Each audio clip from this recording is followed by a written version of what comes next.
দুনিয়া মুমিনের জন্য কারাগার।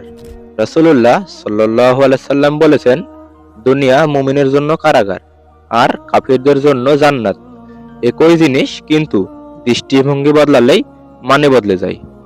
100 টাকার নোটও মসজিদে দান করতে গেলে অনেক বড় মনে হয়, আর শপিং মলে ঢুকলে সেই একই 100 টাকা হঠাৎ খুব ছোট হয়ে যায়।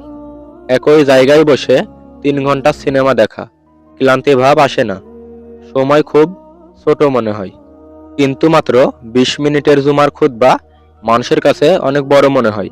কারণ সমস্যা সময়ের না, সমস্যা আমাদের অন্তরের। দুনিয়ার জন্য যা করি তা সহজ লাগে, আর আখিরাতের জন্য যা করি তা কঠিন মনে হয়।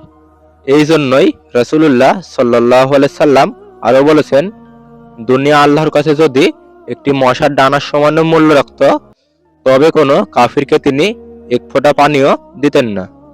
যে মানুষ আখিরাতকে বড় মনে করে দেখেন, তার কাছে দুনিয়া নিজে থেকেই ছোট হয়ে যায়।